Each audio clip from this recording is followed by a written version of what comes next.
Assalamualaikum warahmatullahi wabarakatuh. Apa kabar guys? Berjumpa lagi dengan saya. Kali ini saya akan berbagi tips untuk menghadapi tes seleksi SNPDB Man Insan Cendekia 2019-2020. Nah, saya akan menjawab beberapa pertanyaan yang sering ditanyakan. Pertama, lokasi tes seleksi itu di mana? Ya. Kemudian apa saja sih materi tesnya, jumlah soalnya. Yang ketiga adalah tips agar lolos dan diterima jadi siswa Man Insan Cendekia. Ikuti terus ya guys. Sudah daftar semua kan SNPDB Man Insan Cendekia? Hari ini hari Jumat tanggal 15 Maret 2019 adalah hari terakhir. Malam ini pukul 24.00 saat video ini dibuat, maka SNPDB akan segera ditutup. Ya, jadi buruan daftar. Nah, bagi yang sudah daftar di sebelum tanggal 15 ini ya, sudah membuat akun ya, dia masih bisa melengkapi berkas sampai tanggal 20 Maret 2019. Jadi buruan bikin akun, daftar sebelum tanggal 15 Maret 2019 pukul 00 akan ditutup ya. Sampai siang ini, Jumat siang ini, pendaftar total seluruh Man Insan Cendekia ada sekitar 11 ribuan ya. Nah, ini otomatis nanti sore malam akan bertambah ya. Tadi data yang saya ambil siang saat video ini dibuat itu sekitar 11 ribuan mendaftar ya. Nah, nanti dari 11 ribuan mendaftar ini kemungkinan akan berkurang karena kan ini belum seleksi berkas ya. Jadi nanti ada otomatis akan ada yang berkurang ya karena seleksi berkas. Tapi bagi kalian yang sesuai persyaratan, berkasnya lengkap, tidak ada yang salah, jangan takut ya. Pasti akan lolos dan bisa ikut tes.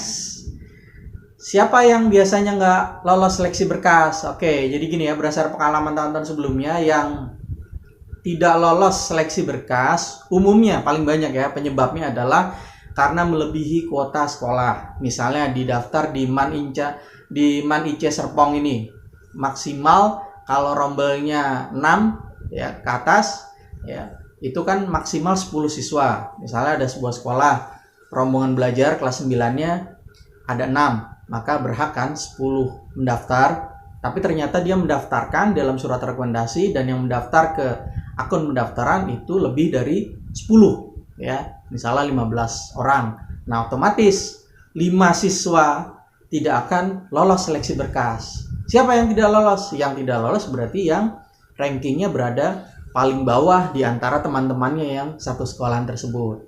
Gitu ya. Jadi nggak usah takut bagi kalian yang sudah lengkap, daftar segala macam, persiapkan diri aja untuk tes. Yakin insya Allah kalian lolos berkas. Selama tadi ya, tidak melebihi kuota. Itu yang paling umum. Ada lagi yang lain tapi biasanya sedikit. Biasanya paling penyebab utama yang menyebabkan tidak lolos seleksi berkas itu biasanya karena melebihi kuota sekolah ya. Berikutnya dari 11 ribu pendaftar itu yang mendaftar Man IC Serpong, memang Man IC Serpong ini masih favorit ya. Jadi yang mendaftar Man IC Serpong itu sekitar 3 ribuan ya, 3 ribuan. Nanti saya nggak tahu persisnya berapa karena ini kan masih terus seleksi berkas, nanti realnya pesertanya, tapi di angka itulah ya, kurang lebih biasanya sekitar segitu, 3 ribuan ya. Man IC Serpong yang memilih Man IC Serpong. Jadi wajar Man IC Serpong ini banyak peminatnya karena yang paling tua ya. Jadi kita udah yang paling tua dibanding 23 Man IC lainnya se-Indonesia. Yang lainnya juga bagus, sangat bagus ya. Saya yakin hanya butuh waktu, insya Allah pendaftar yang IC lain juga akan menjadi banyak dan sudah dibuktikan ya, Man IC Pekalongan, Jambi, Gorontalo dan lain sebagainya. Saya maaf tidak bisa menyebutkan itu pendaftarnya juga banyak juga, peminatnya luar biasa. Nah, berikutnya bagi kalian yang udah daftar tinggal nunggu pengumuman aja ya. Pengumuman itu tanggal 29 Maret bagi yang jalur reguler ya. Kemudian untuk yang jalur prestasi memang lebih duluan, tanggal 23 Maret 2019 itu sudah pengumuman. Jalur prestasi itu jalur tanpa tes ya. Jadi mereka berdasarkan persyaratannya cukup ketat seperti video saya sebelumnya, mungkin bisa disimak lagi apa itu jalur prestasi ya. Mereka tinggal masuk nanti tanggal 23 Maret 2019 mereka akan pengumuman dan langsung diterima di maninsan cendekia yang mereka pilih kalau memenuhi syarat dan diterima berdasarkan pertimbangan maninsan cendekia masing-masing gitu ya. Nah, bagi yang tidak lolos seleksi jalur prestasi, karena kan tanggal 23 Maret dia sudah lebih dahulu ketahuan jalur prestasi apakah diterima atau lolos atau enggak ya. Bagi yang tidak, mereka bisa pindah ke reguler, tapi jika memenuhi persyaratan ya. Jadi tidak semua otomatis yang tidak lolos prestasi akan pindah ke reguler. Nanti ada persyaratan khusus dari admin pusat siapa yang berhak mengikuti jalur reguler dan mana juga yang memang ya dia tidak bisa ikut reguler. Ditunggu saja pengumumannya melalui akun masing-masing, terutama sama juga dengan yang reguler tadi, pengumumannya semua lewat akun masing-masing. Nah, berikutnya itu lokasi tes. Nah, ini banyak banget yang ditanya, di mana sih lokasi tesnya? Nah, saat mendaftar kan sudah dipilih ya yang lokasi yang terdekat yang ingin digendaki lokasi tesnya. Sampai saat ini memang penentuan lokasi tes persisnya di mana itu belum. Kemungkinan nanti akan diumumkan bersamaan dengan pengumuman peserta tes. Biasanya sih kalau tahun-tahun sebelumnya di kartu peserta, tapi nanti saja ya kita tunggu karena kan ini tahun ini agak beda tesnya ya. Saya nggak tahu nanti penetapan lokasi tesnya akan seperti apa ya. Nanti ditunggu saja. Yang pasti semua informasi ada di web pendaftaran madrasah.kemenak.go.id /SNPDB 2019. Semuanya ada di situ.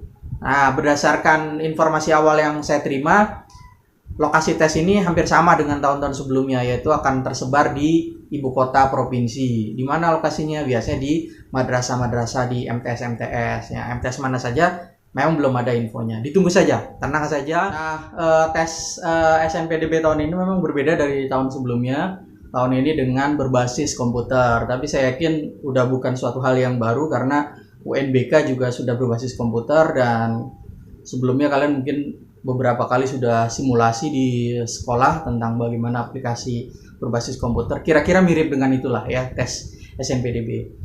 Kapan waktunya? Waktunya sebagaimana dijadwalkan yaitu tanggal 13 dan 14 April. Tapi bukan 2 hari ya, bukan 2 hari berturut-turut.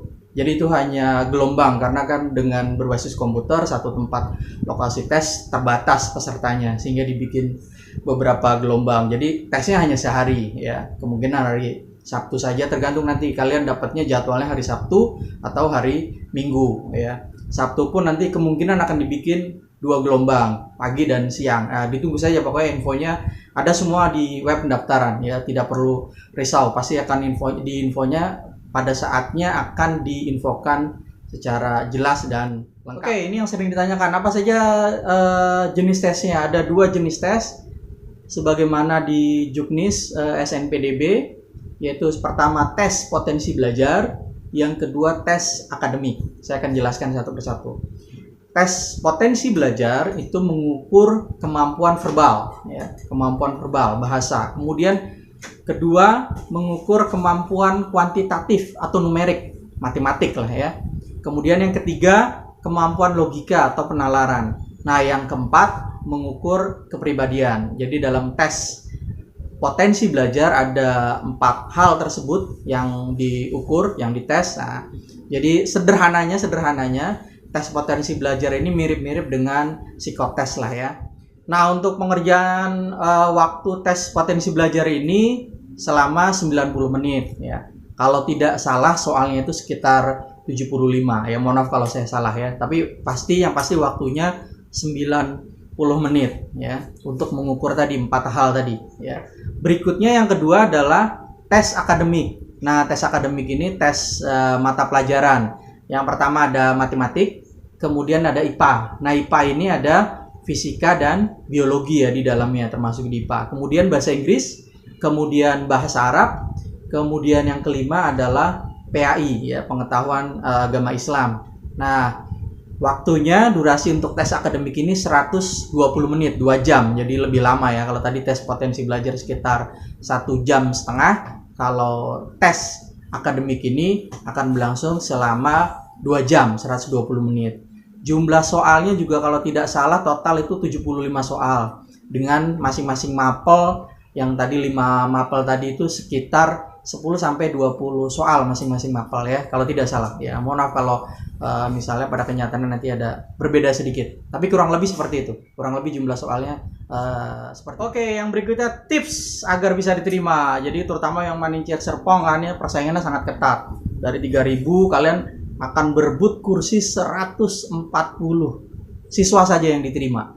Jadi otomatis akan sangat ketat ya. Oleh karena itu kalian harus mendapatkan hasil tes yang terbaik untuk bisa diterima khususnya di Maninceer Serpong ya. Yang pertama tipsnya sebenarnya sederhana, sama dengan menghadapi UN sebenarnya. Sering-seringlah latihan soal, itu sangat efektif ya. Sering-sering latihan soal. Ya tadi di 5 mapel itu ya, mana yang kalian fokuskan, mana yang lemah di situ kalian perdalam di situ. Sering-sering latihan soal ya. Jadi tidak ada ruginya ya. Sekalian mempersiapkan tes seleksi, tapi sekalian juga untuk belajar UNBK ya. Kemudian berikutnya yang pasti minta restu orang tua saat mau menghadapi tes. Ibu, bapak, kakek, nenek yang masih bisa ditemui, dimintain doanya orang-orang terdekat ya. Kemudian juga kalian jangan lupa berdoa, perbanyak zikir, amalia, sedekah dan lain sebagainya. Karena itu juga kadang faktor X yang biasanya justru banyak juga menentukan ya, selain daripada usaha, belajar dan terus-menerus. Nah, berikutnya yang terakhir juga yang tidak kalah penting, kalau kalian mendapati lokasi tes yang tidak diketahui, sebaiknya survei sebelum pelaksanaan tes agar ketika nanti hari hanya tidak sampai nyasar, kan itu nanti akan merugikan kalau terlambat dan segala macam. Itu saja tips menghadapi tes seleksi SNPDB Maninsan Cendekia dari saya.